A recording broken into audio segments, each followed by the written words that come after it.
Hello everyone, hope you all are fine.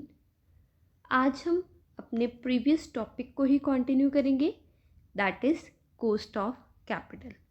Last video में हमने discuss किया था what is cost of capital and what are the various cost involved in it. Okay, आज हम discuss करेंगे how to compute the cost. अब हम जो कॉस्ट है उसको फाइंड आउट कैसे करेंगे, उसे कैलकुलेट कैसे करेंगे, आज हम वो डिस्कस करेंगे। और आज का जो हमारा टॉपिक रहेगा that is computation of cost of debentures. ठीक है, जैसा कि हमने बात की थी कि अगर हम मेनली कैपिटल को अरेंज करने की बात करें तो हम मेनली कहाँ से अरेंज करते हैं? डिबेंचर्स से, इक्विटी प्रेफरेंस शेयर से, इक्विटी शेयर से, या फिर रिटेन्ड अर्निंग से। ठीक है, ये जो पर्टिकुलर कॉस्ट होती है यानी डिबेंचर्स की कॉस्ट, प्रेफरेंस शेयर की कॉस्ट, इक्विटी शेयर की कॉस्ट और रिटेन्ड अर्निंग की कॉस्ट, ठीक है, ये जो पर्टिकुलर कॉस्ट होती है इसे हम क्या बोलते हैं? Specific cost. और जब हम इन सबको ऐड ऑन कर देते हैं तो वो क्या हो जाती है? कंबाइंड कॉस्ट या फिर कॉस्ट ऑफ कैपिटल। यानी अगर आपको cost of capital find out करनी है तो आपको हर एक पर्टिकुलर सोर्स की कॉस्ट फाइंड आउट करनी पड़ेगी। ठीक है, स्पेसिफिक कॉस्ट क्या है? एक पर्टिकुलर सोर्स की कॉस्ट, यानी डिबेंचर्स की जो कॉस्ट है वो क्या आ जाएगी? Specific cost. इक्विटी की कॉस्ट वो क्या हो जाएगी? Specific cost. और जब आप इन सबको मिला दोगे तो वो क्या हो जाएगी? कंबाइंड कॉस्ट ऑफ कैपिटल, और we can say cost of capital. Okay, मतलब अगर हमें कंबाइंड कॉस्ट ऑफ कैपिटल चाहिए तो हमें पहले पर्टिकुलरली सबकी अलग अलग से कॉस्ट फाइंड आउट करनी पड़ेगी। ठीक है, तो आज हम सीखेंगे कि हम कॉस्ट ऑफ डेब्ट कैसे फाइंड आउट करें। ठीक है, अब यहाँ पे एक बात नोट डाउन करने वाली है कि यहाँ पे जब हम कॉस्ट ऑफ कैपिटल की बात कर रहे हैं तो हम अमाउंट की बात नहीं कर रहे, हम रेट की बात कर रहे हैं। यानी हम रुपीज़ में नहीं जानना चाहते कि 5000 कॉस्ट है या 6000 है, हम क्या जानना चाहते हैं? एक रेट जानना चाहते हैं, परसेंटेज जानना चाहते हैं। ठीक है, अब देखते हैं। सबसे पहले हम सीखेंगे कॉस्ट ऑफ डिबेंचर्स कैसे फाइंड आउट करते हैं। अब अगर हम कॉस्ट ऑफ डिबेंचर्स की बात करें तो कॉस्ट ऑफ डिबेंचर्स में हमारे पास 2 टाइप्स के डिबेंचर्स हैं जिनकी कैलकुलेशन जो है वो डिफरेंट होती है, जिन्हें फाइंड आउट करने का जो तरीका है वो अलग रहेगा। सो कॉस्ट ऑफ डेब्ट को आप 2 पार्ट्स में बाइफिकेट करेंगे, दैट इज़ इरिडीमेबल डेब्ट और रिडीमेबल डेब्ट। Okay, now what is irredeemable डेब्ट? इरिडीमेबल डेब्ट क्या होते हैं? इरिडीमेबल डेब्ट वो होते हैं जो कंपनी की लाइफ टाइम में रिडीम नहीं किए जाते, मतलब जब तक कंपनी चलेगी उन्हें वापस नहीं किया जाएगा। जब कंपनी क्लोज होगी तभी इनका पैसा जो है वो रिटर्न किया जाएगा। ओके, उसे हम क्या कहते हैं? इररिडीमेबल, मतलब जो रिडीमेबल नहीं है। अब जो रिडीमेबल नहीं होंगे उसमें क्या होगा? जो भी क्वेश्चंस होंगे उसमें टाइम पीरियड रीपेमेंट का मेंशन नहीं होगा कि कब उनको रीपे करना है, क्योंकि वो पूरी जो कंपनी की लाइफ टाइम है उसमें उसको रीपे नहीं किया जाएगा। ओके, सबसे पहले हम यही सीखते हैं कि इररिडीमेबल अगर डिबेंचर्स हों तो उसकी कॉस्ट हम कैसे फाइंड आउट करेंगे। कॉस्ट ऑफ डिबेंचर्स, मैंने आपको बताया था कॉस्ट ऑफ डिबेंचर्स को हम डिनोट करते हैं KD से। अब आपको पता है कि जो डिबेंचर्स की कॉस्ट होती है वो चार्ज होती है। ठीक है, चार्ज मीन्स वो जब हम टैक्स पे करते हैं उसमें से उसको रिड्यूस किया जाता है। ठीक है, तो जो इररिडीमेबल डेब्ट्स हैं उसमें हम 2 तरीके से कॉस्ट ऑफ डेब्ट निकालेंगे, एक तो बिफोर टैक्स या फिर आफ्टर टैक्स। मतलब अगर आपको बिफोर टैक्स फाइंड आउट करनी है तो अलग मेथड होगा और आफ्टर टैक्स तो अलग। ठीक है, सबसे पहले बिफोर टैक्स। अब देखो, कॉस्ट ऑफ डेब्ट की बात करें, जैसे मैंने आपको बताया आपको अमाउंट नहीं चाहिए, आपको क्या चाहिए? रेट। तो कॉस्ट ऑफ डेब्ट की बात करें तो क्या है? क्या देते हो डिबेंचर्स पे? इंटरेस्ट, तो लिख दिया आपने इंटरेस्ट। अब आपको रेट चाहिए। रेट का मतलब है कि आपको इसको किसी के रिस्पेक्ट में चेक करना है। आपको इसका कुछ बेस लेना पड़ेगा, ठीक है। तो फॉर्मूला क्या हो जाएगा, कॉस्ट ऑफ डेप्ट इज इक्वल्स टू इंटरेस्ट। अब बेस किसको लें, बेस ले लिया हमने नेट प्रोसीड्स। नेट प्रोसीड्स मतलब वो अमाउंट जो हमने डिबेंचर्स को इशू करके रिसीव किया है।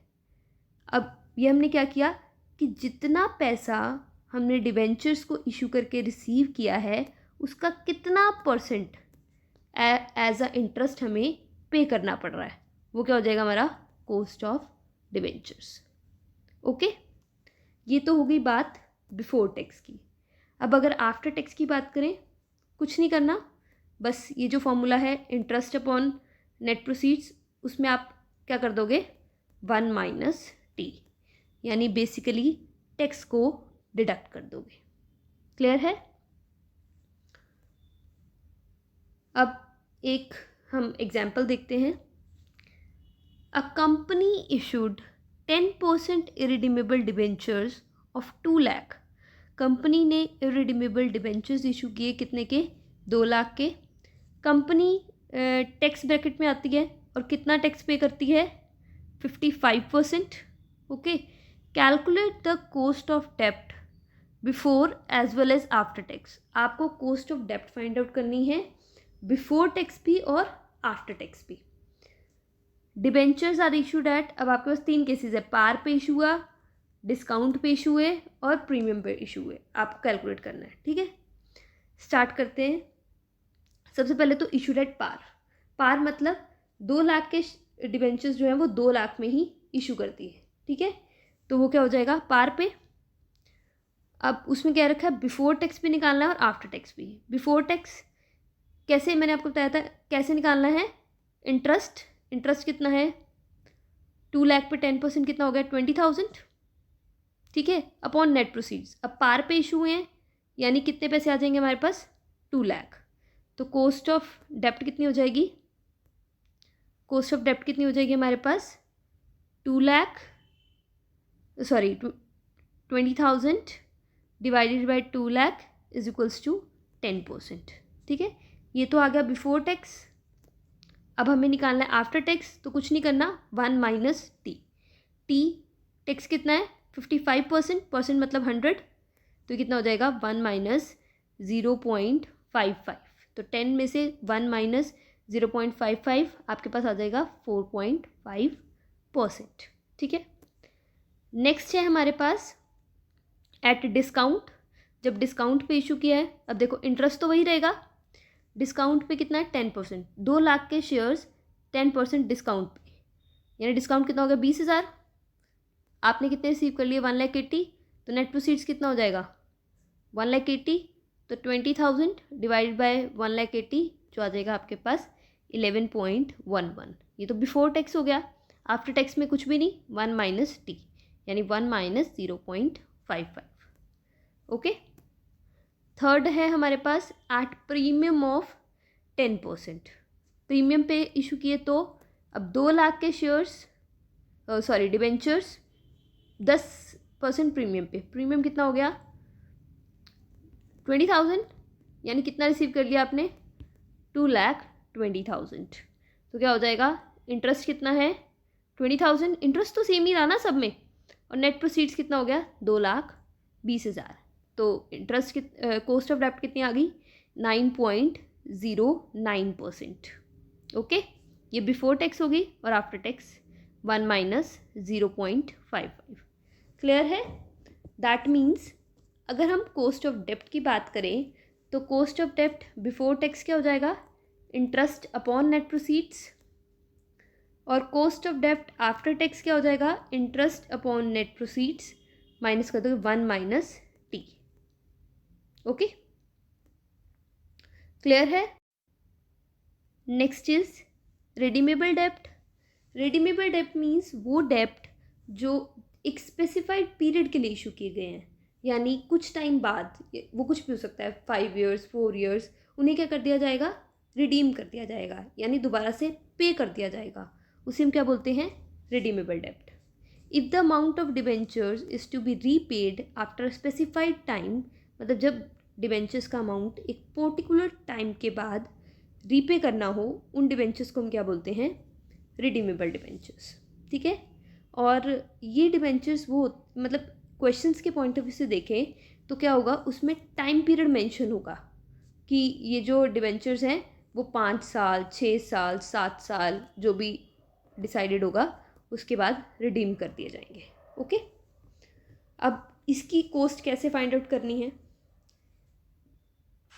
अब कॉस्ट की बात करें तो ये भी बिफोर टैक्स निकालोगे आप और आफ्टर टैक्स। ठीक है, अब देखो कॉस्ट ऑफ डेप्ट, मैंने आपको बताया डेप्ट में क्या देते हैं, इंटरेस्ट। ठीक है, तो इंटरेस्ट तो लिख दिया हमने, प्लस अब देखो, अब सपोज आपने इशू किए डिबेंचर्स 100 रुपीज़ के। ठीक है, आपने पार पे इशू किए, बट जब आपने पे करना है ना उसको, तो आपने किया उसको 110 पे, मतलब पहले डिसाइडेड है कि आप जब पे करोगे तो प्रीमियम के साथ करोगे 10 रुपये। ठीक है, मतलब 100 के शेयर्स आपने इशू किए और 110 पे आप उसको रिडीम करोगे। अब ये जो डिफरेंस है वो भी तो हमारी कॉस्ट है ना।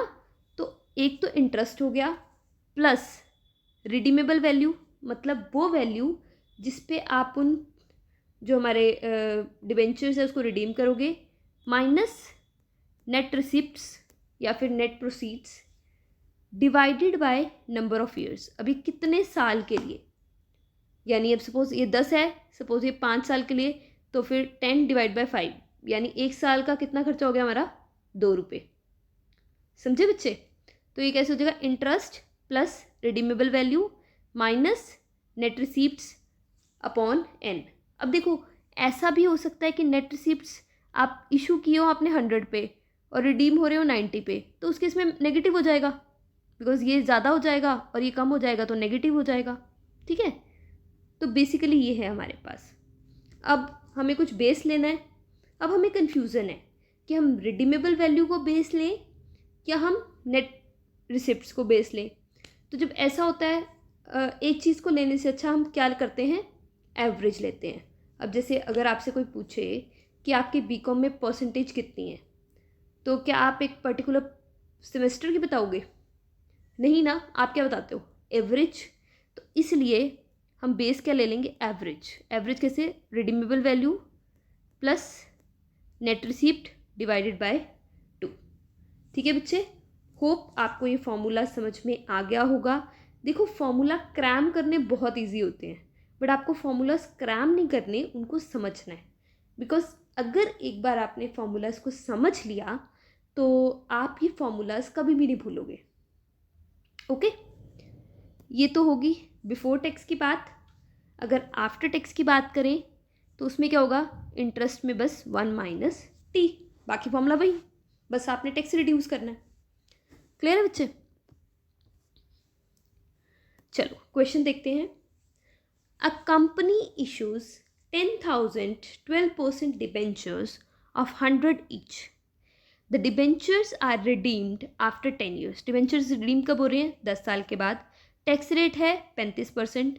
You are required to compute the cost of debentures if debentures are issued at par, discount और प्रीमियम। हमें कैलकुलेट करनी है कॉस्ट ऑफ डेप्ट जब पार पे इशू हो, डिस्काउंट और प्रीमियम पे। ठीक है, पहले तो पार पे करते हैं। टैक्स भी गिवन है हमारे पास। अब देखो कॉस्ट ऑफ डेप्ट, सबसे पहले इंटरेस्ट कितना बनता है, 10 लाख के हमारे पास डिबेंचर्स हैं, 10 लाख का 12%, 1,20,000। तो इंटरेस्ट कितना हो गया, 1,20,000। टैक्स कितना है 35%, तो 1 माइनस 35/100, तो कितना हो गया 0.35। ओके, ये हो गया।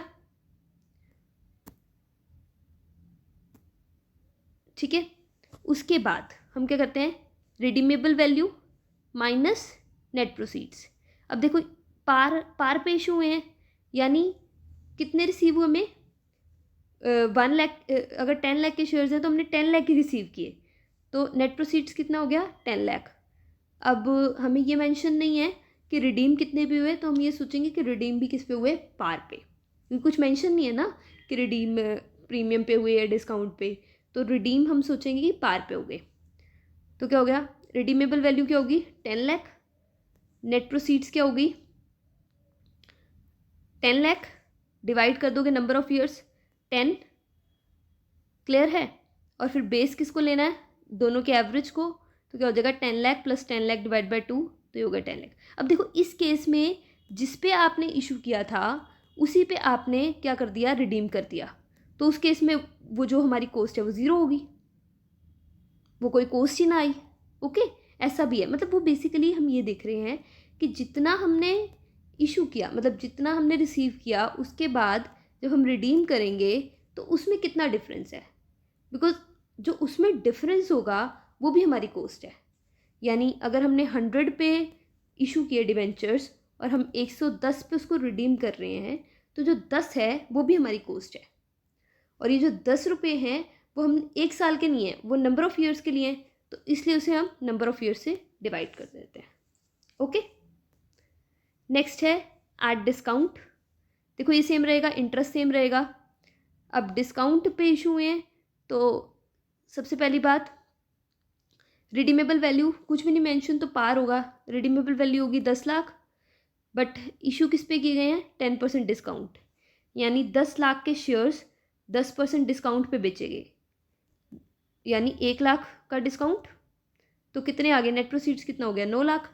तो 10 लाख माइनस 9 लाख कितना हो गया, 1 lakh divided by 10, number of years क्या है हमारे, 10 ईयर्स।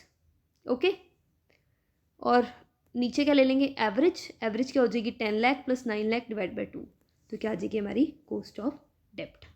क्लियर है बच्चे। अब देखो नेट प्रोसीड्स हमारे 9 लाख के हुए थे और हमने पे कितने करने हैं, 10 लाख, जो इनका डिफरेंस है वो भी हमारी कॉस्ट ही है ना। क्लियर है, ऐसे ये फॉर्मूलाज डेवलप होते हैं। अगला, when debentures are issued at premium, जब डिवेंचर्स प्रीमियम पे इशू किए गए हों, प्रीमियम पे इशू किए गए हैं, देखो इंटरेस्ट और 1 - t तो सेम रहा, redeemable value 10 lakh minus net proceeds कितने हो गए, 11 लाख, बिकॉज प्रीमियम मतलब इंटरेस्ट पे इंटरेस्ट मतलब ज़्यादा आपने चार्ज किया है, ज़्यादा कितना, 10%, तो 10 लाख का 10% कितना हो गया, 1000, तो नेट प्रोसीड्स कितना हो गया आपका, 11 लाख। इसे डिवाइड करोगे नंबर ऑफ़ ईयर्स 10, नीचे एवरेज, ठीक है। अभी देखो, अब इस केस में हमने ज़्यादा रिसीव किया था, मतलब नेट प्रोसीड्स हमारे ज़्यादा हैं और रिडीमेबल वैल्यू कम है, तो यहाँ पे देखो ऑटोमेटिकली माइनस हो गया ना, हमारी रिड्यूस होगी ना, बिकॉज पता है ये हमारा फ़ायदा है, तो हमने अपनी जो कॉस्ट ऑफ डेप्ट है उसमें से वो रिड्यूस हो जाएगा ऑटोमेटिकली। क्लियर है, ऐसे आपको फाइंड आउट करना होता है। क्लियर है बच्चे।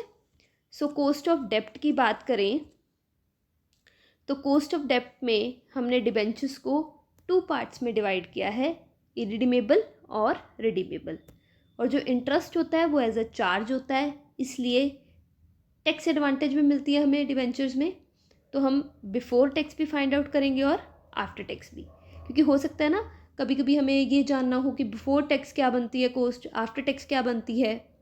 क्लियर है। तो इरिडीमेबल की बात करें तो यहाँ पर रिडीमेबल वैल्यू और तो होगी नहीं हमारे पास, तो यहाँ पे नॉर्मली इंटरेस्ट अपॉन हम बेस ले लेते हैं नेट प्रोसीड्स को, तो ये हमारा हो जाता है formula interest upon net proceeds. और अगर आफ्टर टैक्स की बात करें तो उसमें आ जाता है 1 - t, टैक्स को एक तरह रिड्यूस कर देते हैं। रिडीमेबल डेप्ट की बात करें तो बिफोर टैक्स में क्या होता है हमारे पास, एक तो इंटरेस्ट तो देना ही देना है, साथ में जो डिफरेंस है हमारा रिडीमेबल वैल्यू और नेट प्रोसीड्स का, वो भी हमारी कॉस्ट है, वो भी हम इंक्लूड करते हैं, और नीचे जो बेस है वो क्या ले लेते हैं, एवरेज। ठीक है, ये तो हो गया बिफोर टैक्स। आफ्टर टैक्स की बात करें तो 1 - t हो जाएगा। ओके, होप आपको ये क्लियर होगा। सो आज हमने सीखा कि हम how to calculate cost of debentures. I hope आपको ये जो फॉर्मूलाज हैं वो समझ आ गए होंगे, क्रैम की नीड नहीं होगी। ओके, आज के लिए बस इतना ही। आपको ये लेक्चर कैसा लगा मुझे कमेंट करके ज़रूर बताएं। आपकी अगर कोई क्वेरी है तो वो भी आप मुझे कमेंट कर सकते हैं। Thank you so much for your attention. Have a nice day.